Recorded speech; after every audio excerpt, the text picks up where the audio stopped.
بسم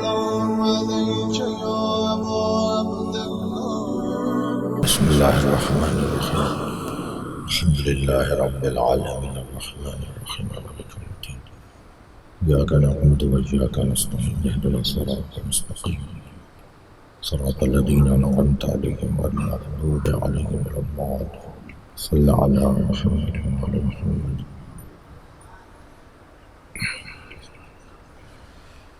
اعوذ باللہ من الشیطان الرجیم بسم اللہ الرحمن الرحیم الحمد للہ الذی لا یبلغ مدحتہ القائلون ولا یحصی نعماءہ العادون ولا یعدی حقہ المجتہدون الذي ليس لصفته حد محدود ولا نعت موجود ولا وقت معدود ولا أجل ممدود فطر الخلائق بقدرته ونشر الرياح برحمته الصلاة والسلام على الرسول المسدد المصطفى العمجد المحمود الأحمد سیدنا و مولانا و مولا الکونین جد الحسن والحسین عانی والقاسم محمد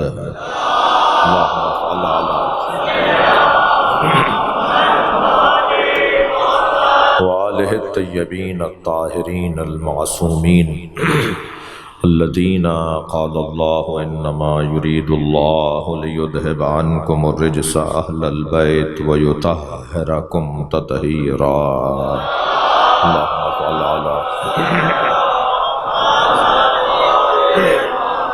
ولعنة الله على أعدائهم أجمعين من يوم عداوتهم إلى قيام يوم الدين.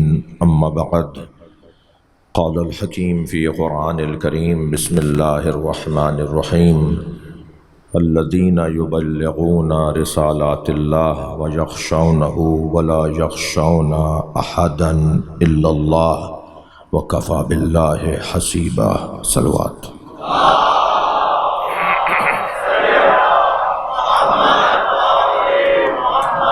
اور بلند صلوات.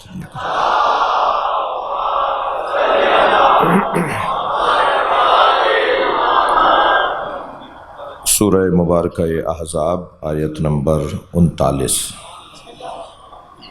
اللہ اپنے اس کلام میں ارشاد فرما رہا ہے الذین یبلغون رسالات اللہ، وہ لوگ جو اللہ کی جانب سے پیغامات کے مبلغ ہیں.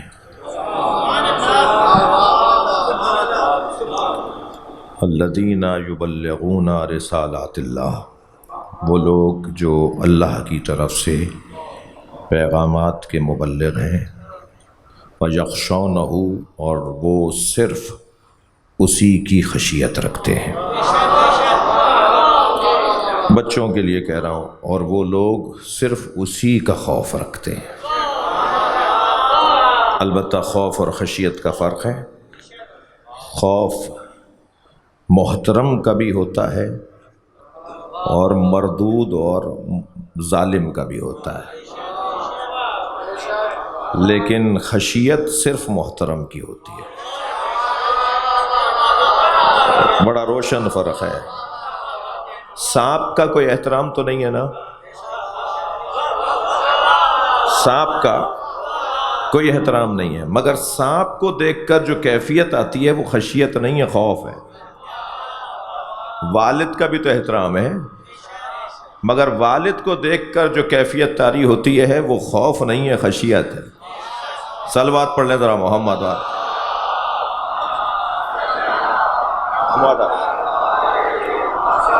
لہذا خوف محترم اور غیر محترم دونوں کو دیکھ کر جب کیفیت ایک ہونے لگے تو اسے خوف کہتے ہیں. اور جہاں احترام کا نتیجہ کیفیت ہو، احترام کے نتیجے میں کوئی کیفیت طاری ہو، تو اسے خشیت کہا جاتا ہے. لہذا یہاں پر بات ہو رہی ہے خشیت کی. اچھا، یہ بات ہو رہی ہے اہل بیت کی. ہاں اہل بیت کے چاہنے والوں میں یہ کیفیت ہو سکتی ہے، اس لیے کہ خود اللہ نے الا ان اولیاء اللہ لا خوف علیہم ولا هم یحزنون، اللہ کے اولیاء کی ایک کیفیت یہ ہے کہ نہ ان پہ خوف طاری ہوتا ہے اور نہ ہی وہ کسی سے حزن کرتے ہیں۔ یہ کیفیت اب قرآن مجید کی دوسری آیات کے اندر بھی بیان ہوئی ہے۔ آیت سنیے گا، الذین یبلغون رسالات اللہ، وہ لوگ کہ جو اللہ کے احکامات اور اللہ کے پیغامات کے مبلغ ہیں، وَيَخْشَوْنَهُ، اور جو صرف اس سے خشیت رکھتے ہیں۔ پھر مجھے اجازت دیجئے کہ میں خشیت کا اور تفسیر کروں۔ خشیت اور خضیت، خاضع اور خاشع، خضوع اور خشوع، یہ دو علیحدہ چیزیں ہیں۔ خضوع میں بدن جھکتا ہے، خشیت میں دل جھکتا ہے۔ اہل دقت بیٹھے ہوئے ہیں، مجلسی لوگ بیٹھے ہوئے ہیں، ہم جب بدن جھکے تو اسے خضوع کہتے ہیں۔ لہذا والدین کے آگے جھکتی ہوئی اولاد کو اللہ نے کیا کہا؟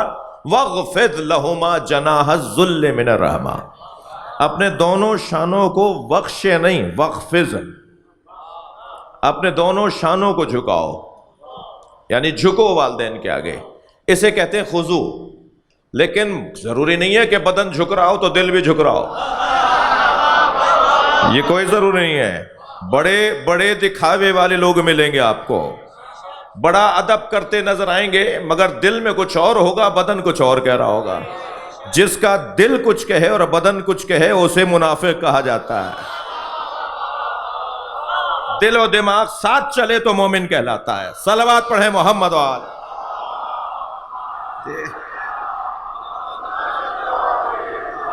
دل و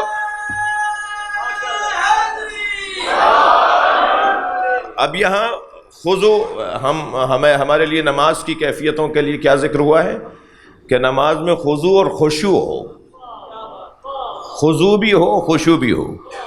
تو خضوع تو بدن کے جھکنے کو کہتے ہیں، جیسے رکوع اور سجدہ کہتے ہیں۔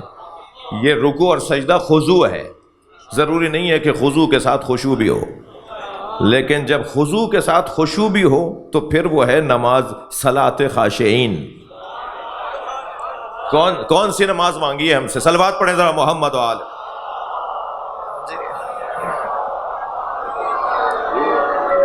ہم سے صلاۃ الخاضعین نہیں مانگی ہے، اللہ نے ہم سے صلاۃ الخاشعین مانگی ہے، یعنی نماز ایسے پڑھو جیسے خاشعین پڑھتے ہیں، خاشعین کی نماز۔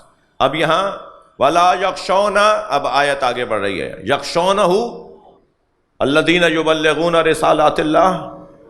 بھائی زحمت فرمائیں تھوڑا تھوڑا سا آگے آنے کے لیے، ایک صلوات پڑھتے ہوئے کچھ آگے آئیے۔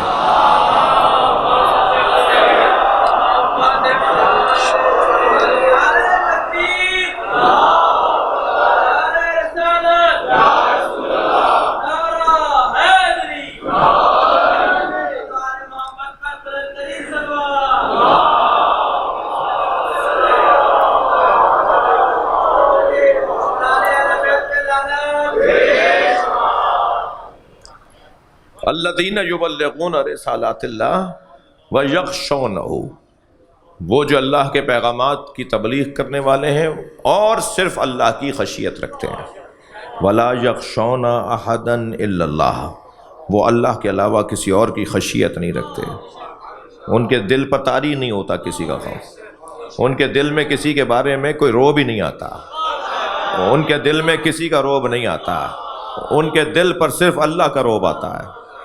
ولا یخشون احدا الا اللہ وکفی باللہ حسیبا، اور حساب کرنے کے لیے، گنتی اور شمارش کرنے کے لیے اللہ کافی ہے۔ تم اللہ کے کام مت کرو، اللہ کا کام ہے کہ وہ تمہیں وہ جانتا ہے کہ کون کتنا کیسا لا رہا ہے۔ تو یہ تو آیہ کریمہ کا ظاہری ترجمہ ہوا۔ ایک صلوات اور پڑھ لیں محمد وآل۔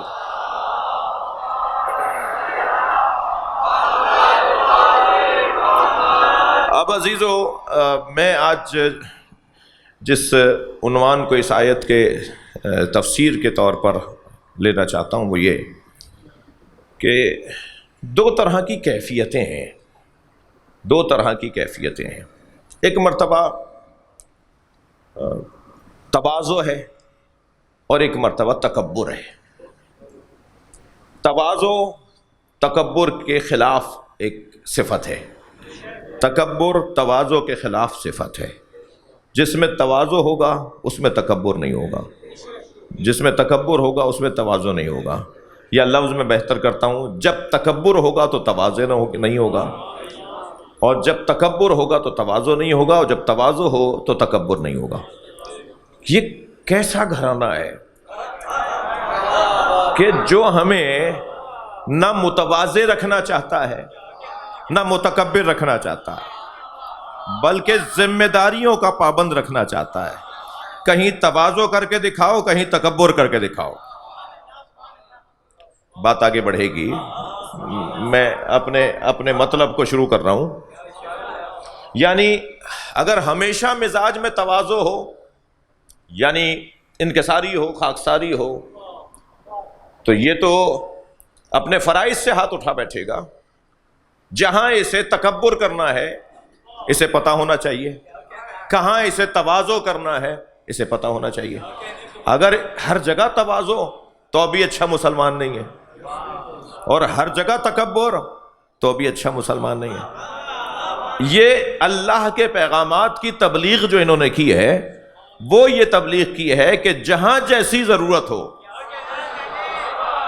وہاں ویسا تمہارا رد عمل ہونا چاہیے۔ اب سورہ مبارکہ مائدہ کی 54ویں آیت میں اپنے مدعا پر دلیل اور سہارے کے طور پر آپ کے سامنے رکھ رہا ہوں۔ ارشاد ہو رہا ہے، یا ایھا الذین آمنوا من یرتد منکم عن دینہ، اے صاحبان ایمان اگر تم میں سے کوئی دین سے پھر گیا، فسوف یأتی اللہ بقوم، تو اللہ ایک اور قوم کو لے آئے گا۔ پہلے تو ذرا اپنے آپے میں رہو، تمہاری وجہ سے امام بارگاہ نہیں چل رہا، تمہاری وجہ سے ممبر نہیں سجا ہوا، تمہاری وجہ سے مسجدیں آباد نہیں ہیں، تمہارے دم سے جلوس نہیں نکل رہا، بلکہ اپنے آپ کو سنبھالو، تم ان کے دم سے ہو، تمہارا مقام تمہاری عزت ان کی وجہ سے ہے، تم ان کی عزتوں میں ان کے بڑھاوے کے لیے تم نہیں ہو۔ اللہ کا کام ہے، وہ آج تم سے لے رہا ہے، تکبر مت کرو، کل کسی اور سے لے گا، اور تم سے پہلے جو آئے تھے وہ شاید تم سے زیادہ قابل تھے، اور تمہارے بعد جو آئیں گے شاید تم سے زیادہ قابل آئیں گے، یہ درمیان میں تم آئے ہو۔ لہذا خبردار خبردار، یہ مت سمجھنا کہ تمہاری وجہ سے، تمہارے دم سے سب کچھ ہے۔ یہ اس کا احسان ہے کہ اس نے ہمیں آئینہ بردار بنایا ہے۔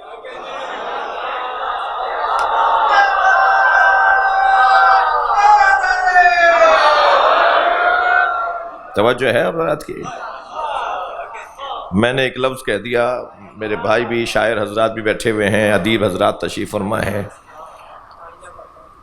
اہل بیت اللہ کا آئینہ ہے۔ بھائی دقت بڑھائیے گا اپنی۔ آئینہ کیا کرتا ہے؟ بھائی آپ یقین رکھیے کہ میں کوئی گمراہی کی باتیں نہیں کر رہا، اس لیے گردن ہلانے پہ پابندی نہیں ہے۔ سبحان اللہ نعرہ یہ آپ بہتوں کے مزاج میں نہیں ہوتا، وہ نعرے کا جواب بھی نہیں دے رہے ہوتے۔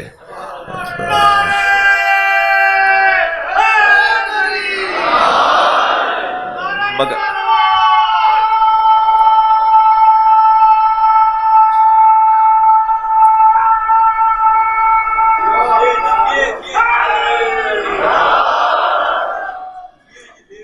آئینے کا کیا کام ہوتا ہے؟ آئینے کا کام شکل دکھانا ہے، صورت دکھانا ہے۔ ہم آئینے میں اپنی صورت، اپنی شکل دیکھتے ہیں جی، اور آئینہ دیکھنا حسن کی کیفیت ہے۔ بڑی عنایت۔ آئینہ حسن سے جڑا ہوا لفظ ہے، جو حسن نہیں رکھتا اس کا کیا تعلق آئینے سے؟ حسن ہی کی تو صفت ہے آئینہ، حسن کی کے ساتھ جڑا ہوا ایک مفہوم ہے آئینے کا، اور ہر حسن رکھنے والا آئینے کی ضرورت محسوس کرتا ہے۔ حسن کی دو کیفیتیں ہیں، حسن بینی، حسن آرائی۔ یہ اپنے آپ کو بھی دیکھنا چاہتا ہے اور چاہتا ہے دوسرے بھی دیکھیں، یہ اچھے کپڑے کیوں پہنتا ہے، یہ بال کیوں بناتا ہے، یہ ذرا سج بج بن کر سنور کر کیوں نکلتا ہے، یہ گاڑیاں اتنی اچھی کیوں رکھتا ہے، یہ کپڑے اتنے اچھے کیوں پہنتا ہے، جب کسی کو دکھانا ہی نہیں ہے۔ یہ حسن آرائی ہے کہ کوئی اور بھی دیکھے، یعنی حسن، مگر ترتیب میں پہلے حسن بینی ہے، پھر حسن آرائی ہے۔ پہلا مرحلہ ہے حسن بینی کا، یہ اپنے آپ کو دیکھتا ہے۔ کیا کرم ہے اللہ کا کہ ہر مخلوق کو، چاہے وہ بد شکل ہو، چاہے اس کی صورت حسین نہ ہو، مگر ہر بد صورت کو بھی آئینے کے سامنے تسبیح کرتے ہوئے دیکھیں گے آپ۔ مجھ سے زیادہ تو کوئی حسین ہی نہیں ہے، اللہ نے مجھ جیسا کوئی بنایا۔ صلوات پڑھیں ذرا محمد و آل محمد۔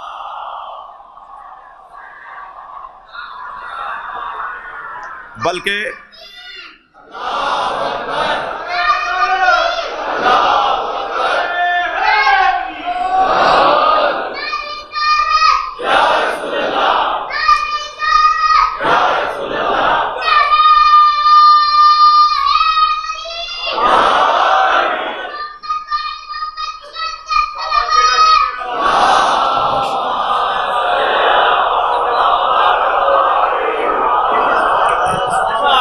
ماشاءاللہ جی، یہ حسن بھی نہیں۔ ہر شخص موٹی ناک والا، چندھی آنکھوں والا، چھوٹی پیشانی والا، موٹے ہونٹ والا، وہ بھی کہتا ہے مجھ سے زیادہ حسین کوئی نہیں ہے۔ وہ کہتا ہے جی میں ہی تو، اچھا کوئی اگر کہہ بھی دینا کہ یار، تو کہتا ہے مجھے دیکھ رہے ہو، اسے نہیں دیکھ رہا، اسے نہیں دیکھا، اسے بھی تو دیکھو۔ یہ والی باتیں وہ اپنے آپ سے کر رہا ہوتا ہے نا، یہ غیر مسنون تسبیح ہے۔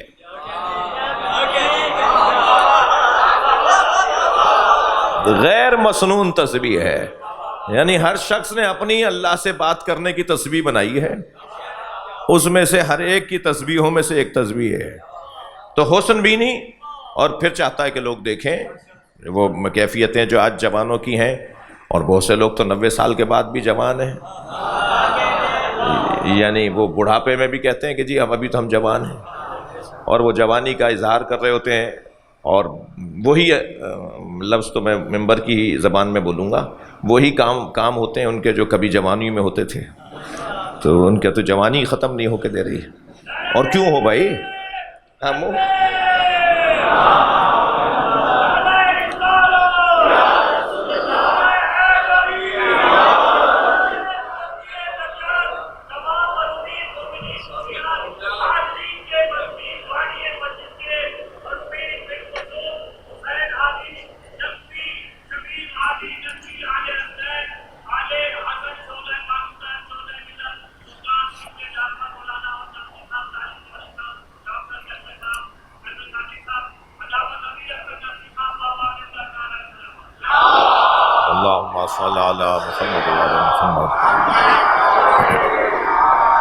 بات تو روشن ہے نا میری؟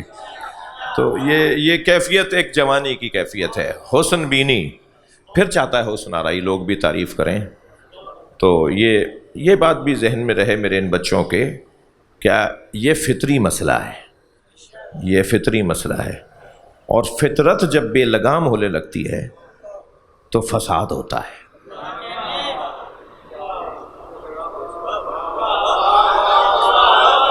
فطرت جب بے لگام ہونے لگتی ہے تو فساد ہوتا ہے۔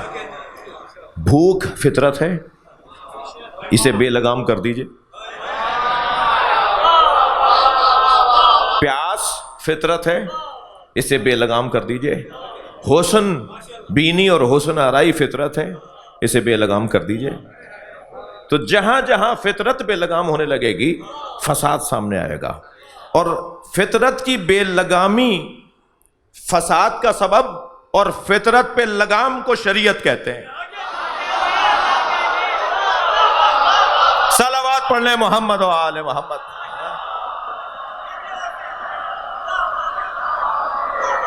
اور بلند صلوات محمد و آل محمد.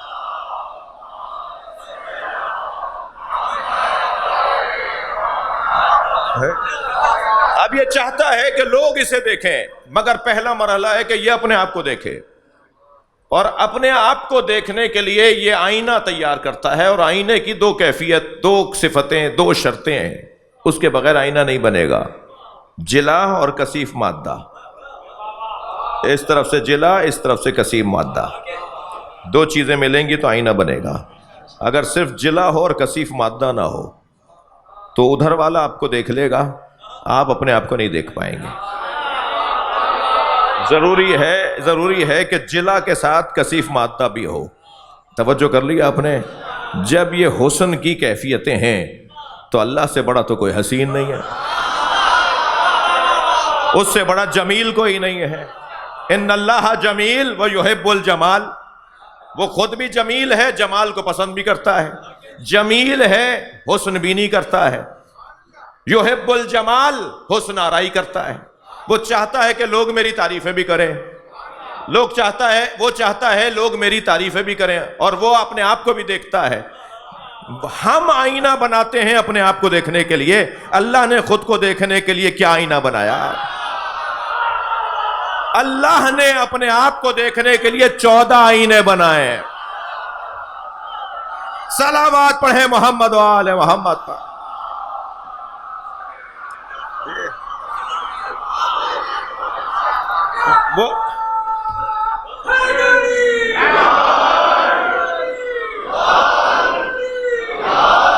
وہ ان آئینوں میں اپنے آپ کو دیکھتا ہے، اور پھر انہی کے ذریعے اپنے جمال کا اظہار کرتا ہے. یعنی اللہ کیسا حسین ہے ہمیں کیا پتا؟ نہیں پتا تو نجف چلے جاؤ، مشہد چلے جاؤ، اور اگر اللہ کا جلوہ دیکھنا ہے تو کربلا آ جاؤ. جلوہ گاہ صفات پروردگار اگر کوئی سرزمین ہے تو اسے کربلا کہتے ہیں. سنگین بات نہ ہو جائے، میں ایک منزل اور آگے آنا چاہتا ہوں. سرکار دو جہاں کو معراج کہاں ہوئی؟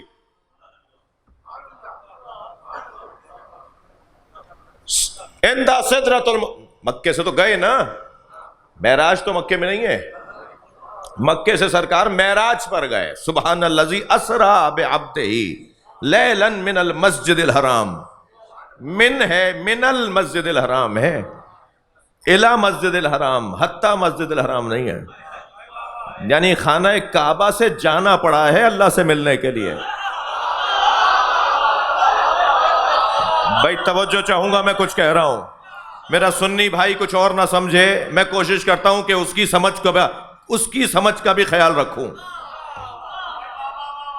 مکہ چھوڑنا پڑا ہے. اچھا چلیں، میری یہ بات آپ کو کسی کو سنگین گزرے تو بتائیے، حج کرنے کے لیے احرام کہاں سے باندھ کے جاتے ہیں؟ مکے سے احرام باندھتے ہیں، مکہ چھوڑتے ہیں تب حج شروع ہوتا ہے. کہاں جاتے ہیں؟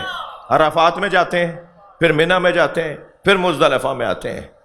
جی ہمیں مکے سے احرام باندھ کر گئے نا حاجی حضرات. اکثریت ایک بڑی تعداد بیٹھی ہوگی حاجیوں کی. جی ہم مکے سے حج کا احرام باندھتے ہیں.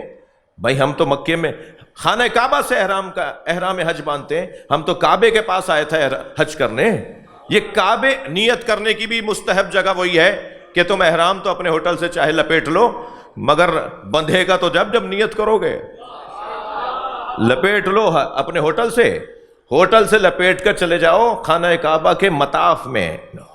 زیادہ ثواب والا حج ہے کہ اگر مطاف میں جا کر جہاں طواف ہوتا ہے وہاں کھڑے ہو کر نیت کریں کہ میں احرام حج باندھتا ہوں، تو اب ختم ہو گیا، تو پہنچ گئے نا خانہ کعبہ میں. اب تو یہ حج یہیں تمام ہو جانا چاہیے، بس یہی حج ہونا چاہیے. حکم یہ ہے کہ مکہ چھوڑو. اللہ کا کام بھی اللہ کا ہے. اللہ ہمیں عادی عبادت گزار نہیں دیکھنا چاہتا. اللہ ہمیں عادی عبادت گزار نہیں دیکھنا چاہتا. اللہ ہمیں پابند مشیت عبادت گزار دیکھنا چاہتا ہے. تبھی فجر کی 2 رکعت، ظہر کی 4 رکعت، عصر کی 4 رکعت، مغرب کی 3 رکعت، عشاء کی 4 رکعت. وہ اونچی آواز میں پڑھو، یہ دھیمی آواز میں پڑھو. بھائی جب بستر سے اٹھوائی دیا تھا، جب بستر سے فجر میں اٹھوائی دیا تھا تو 4 رکعت پڑھوا لیتا. سب سے مشکل نماز، وہ بھی سب سے کم، اسے رکعتیں کب چاہیے؟ حاضری چاہیے. فلسفہ عبادت کا.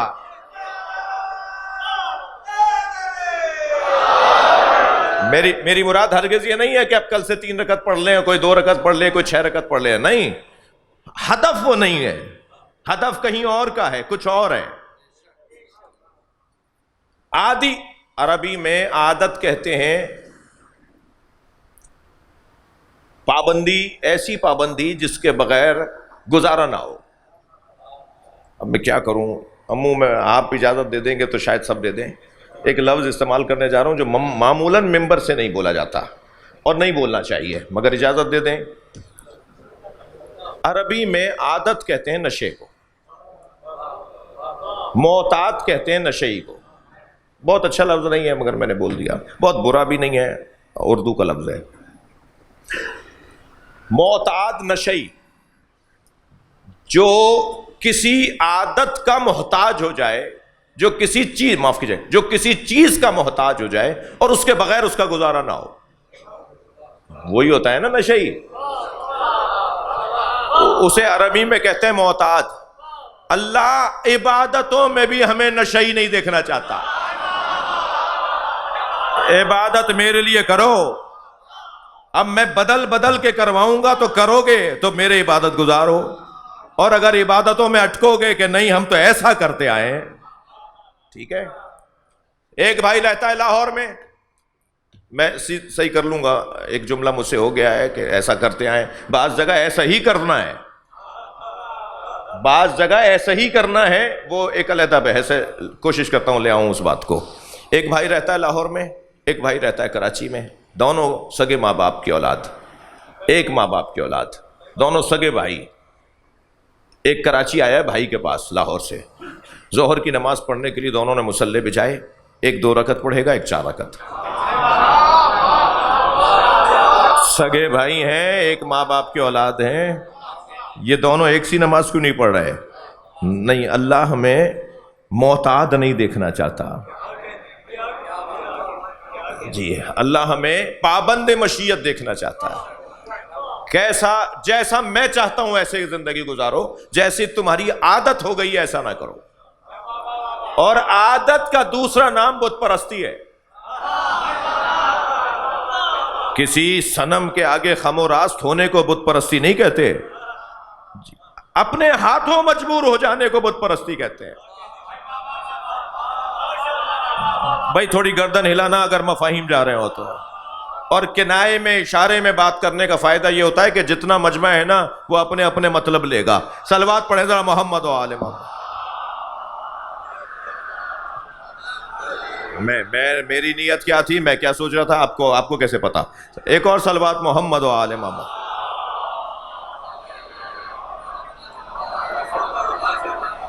توجہ چاہوں گا. اللہ چاہتا یہ ہے ہمیں کہ ہم پابند مشیت رہیں. پابند مشیت رہنے کا مطلب یہ ہے کہ وہ بدلے گا، ہماری کیفیتوں کو بدلے گا، ہماری کیفیتوں کو، ذمہ داریوں کو تبدیل کرے گا. آپ ذرا سمجھیے گا بات کو. میں بچوں جوانوں سے بات کر رہا ہوں. 7ویں چکر میں یہ ہو جائے تو یہ مسئلہ، 6 میں ہو جائے تو یہ مسئلہ. اب 200 حاجی ہیں، 200 طرح کی غلطیاں ہیں تو 200 طرح کے جواب ہیں. وہ 200 طرح کے جواب اس لیے ہیں کہ اس کا حکم علیحدہ ہے، اس کا حکم علیحدہ ہے، اس کا حکم علیحدہ ہے. ہر ایک کو اپنی خبر میں جانا ہے تو اپنا عمل بھی تو انجام دینا ہے، اپنے مطابق عمل انجام دینا ہے. جی، ہماری کہیں عادت نہ ہو جائے، ایک جیسا مزاج نہ بن جائے. تو کیا ہوا؟ یا ایھا الذین، کیا فرمایا؟ یا ایھا الذین آمنوا من یرتد منکم عن دینہ فسوف یأتی اللہ بقوم، اگر تم میں سے کوئی دین سے پھر گیا تو اللہ ایک اور قوم کو لے آئے گا. اللہ جس قوم کو لے کر آئے گا اس میں یہ 6 صفتیں ہوں گی. تمہارے جانے سے کوئی اور آ جائے گا اور کام اچھا رہے گا، بربادی نہیں ہوگی. ہاں بعض لوگوں کو تو کل کے جاتے ہوئے آج چلے جائیں تو اچھا ہے، تاکہ امت کا بھلا ہو جائے.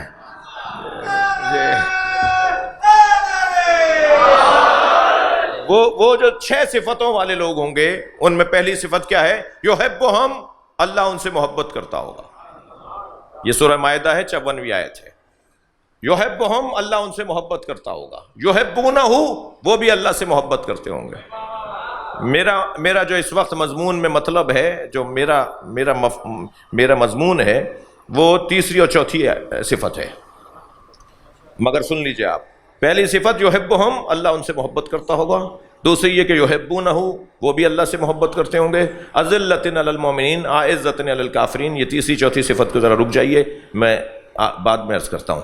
5ویں صفت کیا ہے؟ یجاہدون فی سبیل اللہ، وہ اللہ کی راہ میں مسلسل کوششیں کریں گے. خاموشی سے بیٹھ جانا، ہاتھ پہ ہاتھ رکھ کے بیٹھنا ان کا مزاج نہیں ہوگا. وہ کچھ نہ کچھ کرتے رہیں گے، وہ اللہ کی خاطر کچھ نہ کچھ کرتے رہیں گے. یجاہدون فی سبیل اللہ. اور 6ٹھی صفت کیا ہے؟ لا یخافون لومۃ لائم، وہ ملامت کرنے والوں کی ملامت سے خوف زدہ نہیں ہوں گے. ضمیر مطمئن ہے، ساری دنیا ایک طرف ہو جائے. میں نے جو کیا ہے، ہر شخص اپنے لیے سوچ رہا ہے. میں نے جو یہ کام کیا ہے، ہم اپنے لیے سوچیں گے.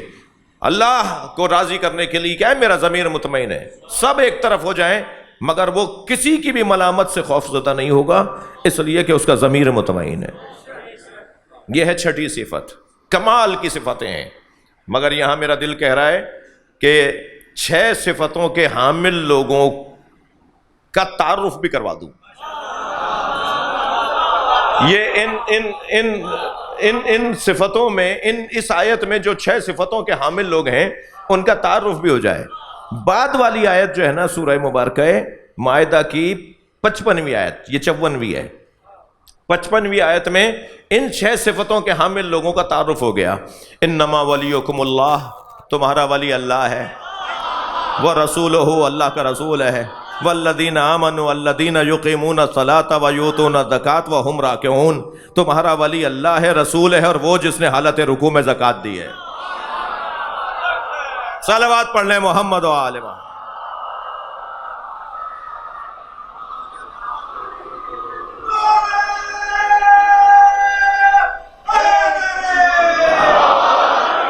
اب یہ کون ہے؟ وہ ہے کہ جو 3 ولایتوں کے ماننے والے ہیں. جو 3 ولایتوں کے ماننے والے ہیں ان میں یہ 6 صفتیں ہیں. ان صفتوں کے حامل ہی ہیں جنہیں اللہ کی، رسول کی اور علی کی ولایت نصیب ہوگی. یہ قرآن کی آیت ہے بھائی، ٹھیک ہے. تو جو تیسری اور چوتھی صفت ہے وہ کیا ہے؟ اعزۃ اذلۃ علی المؤمنین، تیسری صفت. چوتھی اعزۃ علی الکافرین. ان کی تیسری صفت یہ ہوگی کہ وہ مومنین سے تواضع اور کافروں سے تکبر کرتے ہوں. صلوات پڑھ لیں محمد و آل محمد. کسوٹی ہمیں ایجنڈا دے دیا ہے اللہ نے ہمیں لاہ عمل دے دیا ہے. اللہ نے ہمیں دستور زندگی دے دی ہے کہ کہاں تواضع اور کہاں تکبر. کہاں تواضع اور کہاں تکبر، یاد رہے، توجہ. اب کہاں تواضع اور کہاں تکبر. کتاب ہے میرے پاس طوال الانوار، مناقب اہل بیت کی معتبر کتاب، اور تقریباً یہ 700 سال پرانی کتاب. حدیثوں کا مجموعہ، اہل بیت کی عظمتوں، اہل بیت کی عظمت کی حدیثوں کا مجموعہ. کہاں تواضع اور کہاں تکبر. مجھے وقت میرے پاس تنگ ہو گیا، لہذا جلدی سے مجھے کہنے دیجئے. ائمہ اہل بیت کے سامنے آ کر جب کوئی ان کی توہین کرتا تھا تو وہ ہمیشہ توہین کرنے والے کو ایک سا جواب نہیں دیتے تھے. کچھ کے لیے تو دعا کرتے تھے، کھانا کھلاتے تھے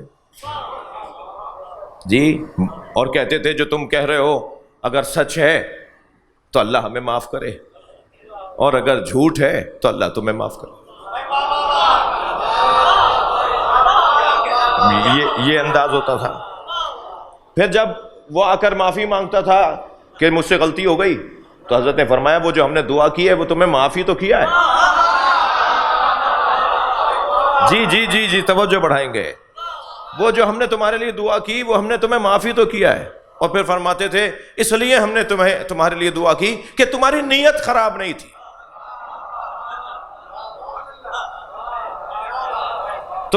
تم جو ہمارے لیے بدتمیزی کر رہے تھے، بے ادبی کر رہے تھے، ہماری توہین کر رہے تھے، تمہاری نیت خراب نہیں تھی، تمہاری سوچ خراب نہیں تھی، تمہیں غلط فہمی تھی، جہالت تھی، عدم علم تھا، تمہیں ایسا ہی بتایا تھا. تمہیں جتنا پتا تھا تم نے اتنا کیا، تمہاری نیت خراب نہیں تھی. ایک تو یہ طریقہ تھا ائمہ کا توہین کرنے والوں کے ساتھ، اور ایک طریقہ ذرا روایت سن لیجئے. روایت کہتی ہے، ایک صلوات پڑھیں تو میں روایت سنا رہا ہوں.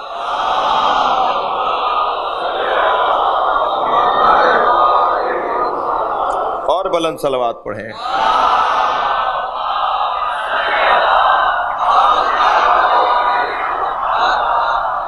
اور بھی پڑھ سکتے ہیں.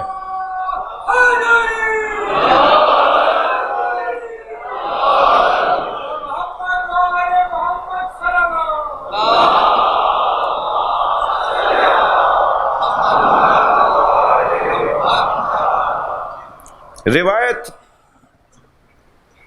مولانا ذرا نکالیے گا.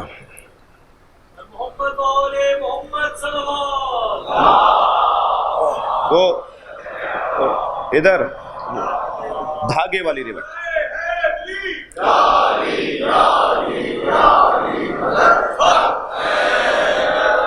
بات روشن ہے میری. ایک شخص نے آ کر کہا کہ آپ کی والدہ ایسی، آپ کے والد ایسے.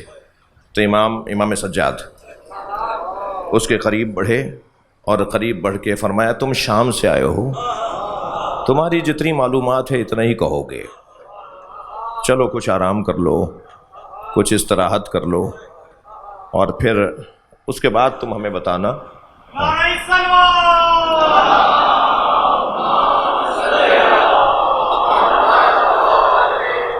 یہ تو ایک انداز تھا یعنی توہین کرنے والوں اور بے ادبی کرنے والوں کے لیے. اور دوسرا انداز فی کتاب الاربعین، میں عربی عبارت پڑھوں گا. انا بنی مروان لعنہم اللہ تعالی علیہ لما کثر استنقاصہم لشیعۃ علی بن ابی طالب و شیعۃ علی بن الحسین. جب بنی مروان نے مولا علی اور امام سجاد کے چاہنے والوں پر زندگی تنگ کر دی. جب امام سجاد کا زمانہ ہے، امام زین العابدین کا دور ہے، روایت کہتی ہے کہ جب بنی مروان نے مولا سجاد کے شیعوں پر، چاہنے والوں پر زندگی کو تنگ کر دیا، شکو الیہم، تو وہ سب جمع ہو کر امام کی خدمت میں آئے. شکو الیہ، تو وہ سب جمع ہو کر امام کی خدمت میں آئے. فدعا الباقر، تو امام سجاد نے امام باقر کو بلایا. امام سجاد نے امام باقر کو بلایا. وَأَخْرَجَ إِلَيْهِ حُقَّ فِيهِ خَيْطُ الْأَصْفَرِ، اور فرمایا کہ یہ صندوق اٹھا کے لاؤ. حقہ کہتے ہیں عربی میں ایک صندوقچے کو، چھوٹے صندوق کو، صندوقچے کو حقہ کہتے ہیں. کہ یہ حقہ اٹھا کے لاؤ. وہ جب حقہ اٹھا کے لے کر آئے، فیہ خیط الاسفر، فیہ خیط الاسفر، تو اس کے اندر سے امام نے ایک زرد رنگ کا دھاگا نکالا. وَأَمَرَهُ أَن يُحَرِّكَهُ تَحْرِيكًا لَطِيفًا، امام باقر سے فرمایا اس دھاگے کو لطیف انداز سے ذرا ہلاؤ، بہت ہی لطیف انداز سے، یعنی بہت زیادہ جھٹکے نہیں دو، قیامت آ جائے گی۔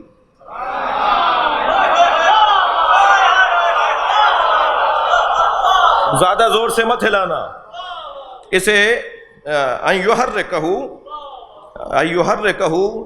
تحریکا لطیفہ، لطیف حرکت، بہت معمولی سی حرکت دو، تحریکا لطیفہ، فصعد سطحہ وحرکہ، جیسے امام نے ہلانا شروع کیا چھتیں ہلنے لگیں، چھتیں ہلنے لگی گھروں کی۔ وَإِذَا بِالْأَرْضِ تَرْجُفُ وَبَيُوتُ الْمَدِينَةُ تُسَاقِطُ، 600 گھر گر گئے۔ امام نے، اچھا ظاہر ہے آپ جب میں نے ہی آج پہلی دفعہ پڑھی ہے تو آپ کا کیا قصور ہے؟ کتاب تو 800 سال پرانی ہے۔ صلوات پڑھیں ذرا محمد و آل۔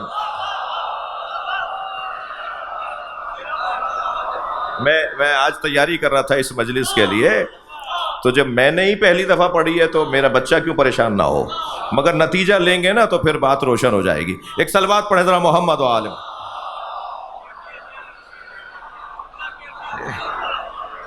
تو کیا کہتی ہے روایت، کیا کہتی ہے کہ وَإِذَا بِالْأَرْضِ تَرْجُفُ وَبُيُوتُ الْمَدِينَةُ تُسَاقِطُ حَتَّى هَوَى مِنَ الْمَدِينَةِ 600 دار، 600 گھر گر گئے۔ ایک مرتبہ گھر گر رہے ہیں۔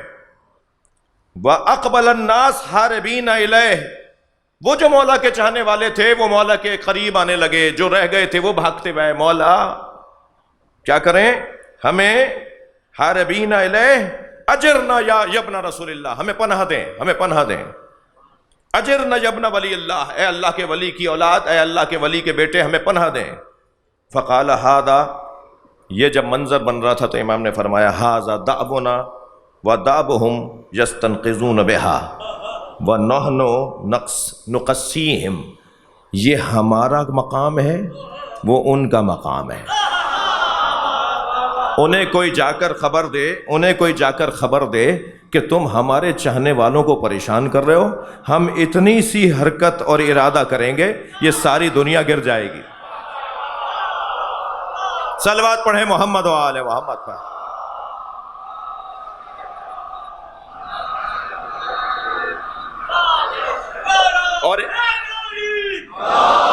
اور ایک مرتبہ جب یہ منظر بنا اور حضرت نے فرمایا ہم چاہیں تو دنیا کو زیر روح کر دیں، ہم چاہیں تو آسمان گرا دیں، زمین پھٹ جائے، انہوں نے ہمارے چاہنے والوں کے ساتھ یہ ظلم اور زیادتی کی ہوئی ہے، یہ ہمارا خاموش رہنا یہ مشیت کے مطابق ہے۔ یاد رہے کہ اس روایت کے بعد والی روایت میں پھر ان لوگوں نے جنہوں نے وہ منظر دیکھا، ایسے ہی امام نے ایک اور منظر دکھایا، اور منظر یہ دکھایا کہ وہ مکان پہلے سے زیادہ اچھے بنے ہوئے نظر آ رہے ہیں۔ صلوات پڑھ لیں ذرا محمد و آل محمد۔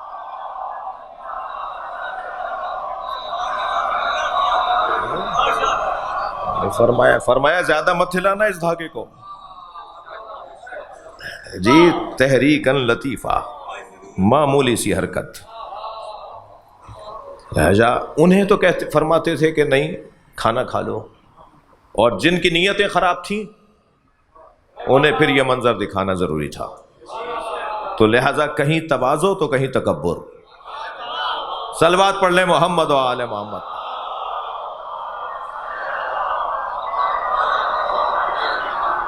عزیزو، یہ گھرانہ اور اس گھرانے سے پیار اور اس گھرانے کی اطاعت اور محبت اور مودت بہت بڑی عزت ہے، بہت بڑی سعادت ہے۔ یہ کیفیت ان کی ہر لمحے اور ہر آن رہی۔ شام غریبہ سے صبح 11 محرم تک امام سجاد نے ساری رات ایک سجدے میں گزاری ہے۔ اور وہ جو تسبیح امام پڑھتے رہے ساری رات،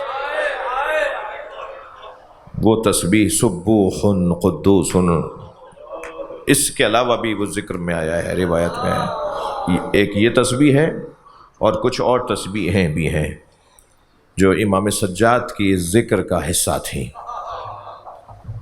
سبوح قدوس ربنا ورب الملائکۃ والروح، ساری رات عبادت الہیہ میں گزری۔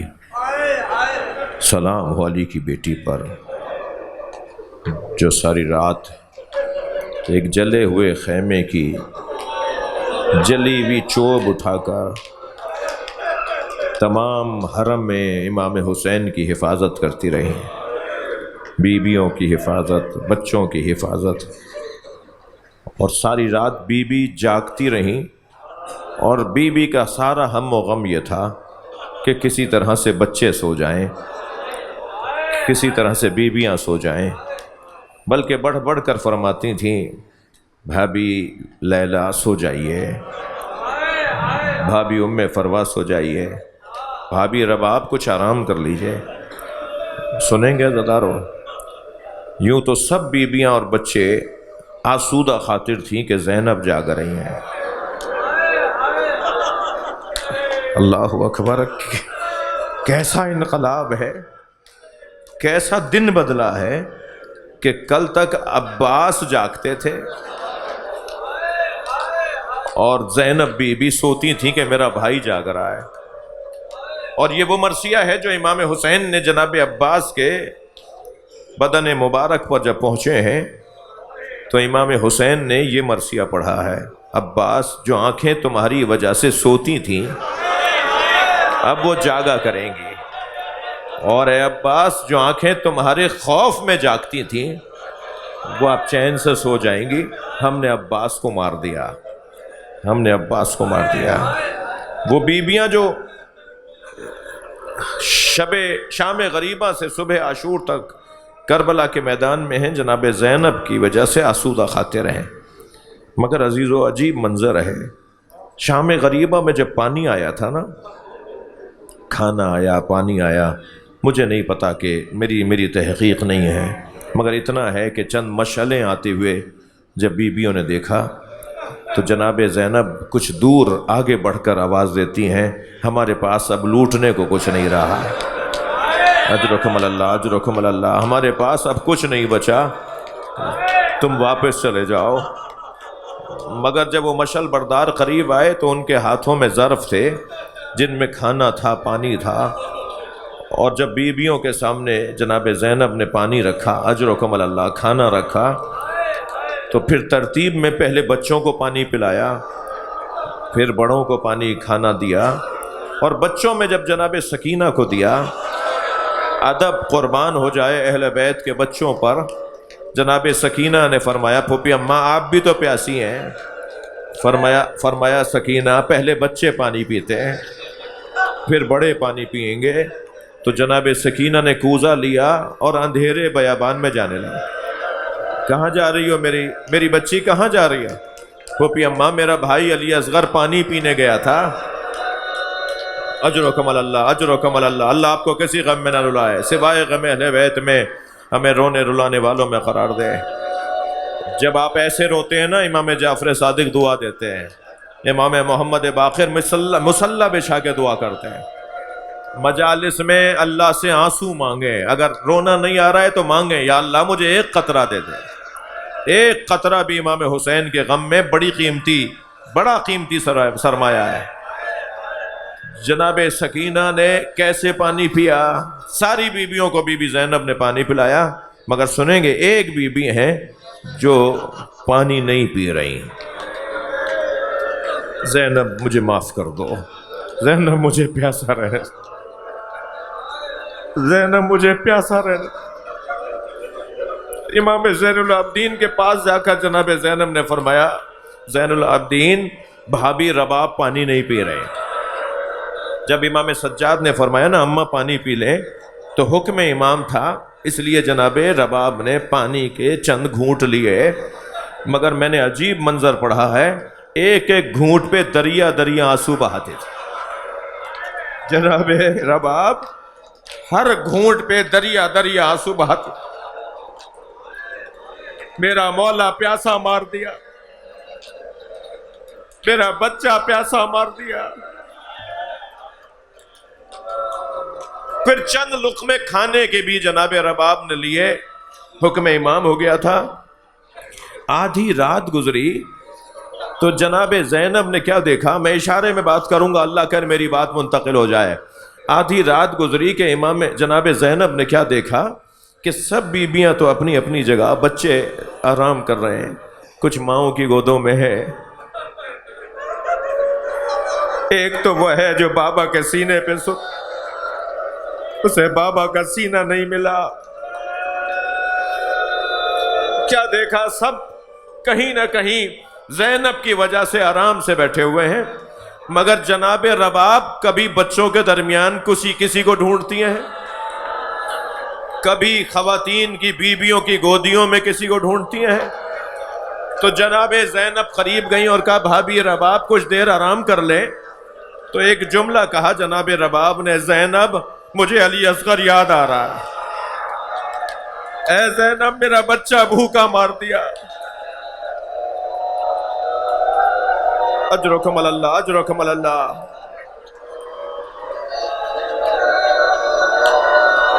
امام زین العابدین نے جب یہ رات تمام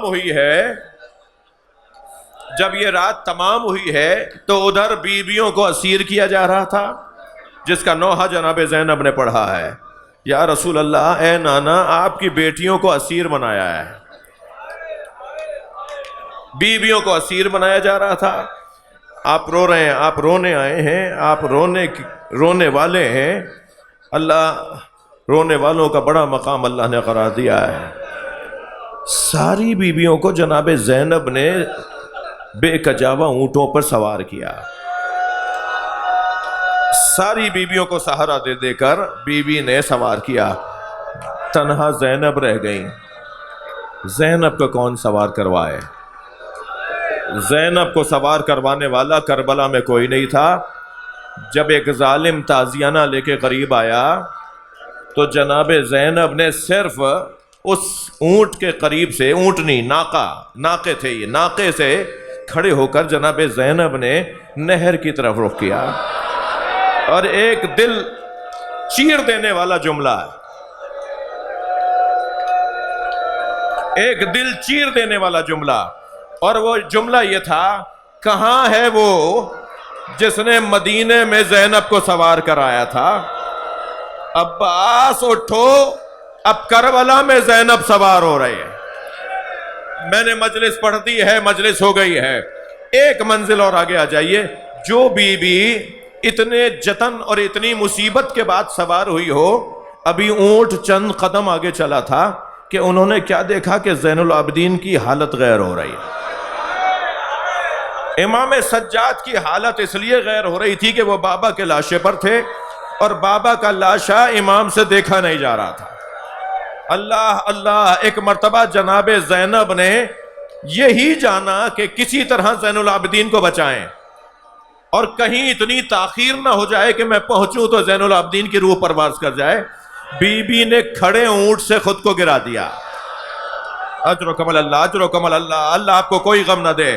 کھڑے اونٹ سے جناب زینب نے خود کو گرا دیا۔ اب وہ بیٹا جو بابا کے گرنے پہ رو رہا تھا، وہ پھوپھی کو گرتے ہوئے دیکھ رہا ہے۔ امام سجاد نے بابا کا لاشا چھوڑ دیا، آگے بڑھ کر پھوپھی کو سہارا دیا۔ اجرکم اللہ، تھکیں گے نہیں، تھکیں گے نہیں۔ پھوپھی کو سہارا دیا اور کہا پھوپھی اماں یہ کیا ہوا؟ فرمایا پہلے تم بتاؤ تمہارا کیا حال ہے؟ کہا 2 قدم آگے آئیے اور بابا کا لاشا دیکھیے، اور پھر مجھے حق دیجئے کہ مجھ پر کیا گزر رہی ہے۔ اللہ کسی بہن کو بھائی کا ایسا لاشا نہ دکھائے۔ جب جناب زینب، بس آخری جملے، جب جناب زینب پہنچی ہے نا اپنے بھائی کے لاشے پر، تو لاشا گھوڑوں کی پامالی سے ایسا ہو گیا تھا کہ امام کی پسلیاں کمر سے نکل رہی تھیں۔ تو جناب زینب نے بس ایک جملہ کہا، انت اخی زینب، کیا تم ہی زینب کے بھائی حسین؟ نانا آپ کے حسین کو کربلا میں مار دیا گیا۔ الا لعنۃ اللہ علی القوم الظالمین فسيعلم الذين ظلموا أي منقلب ينقلبون. یا حسین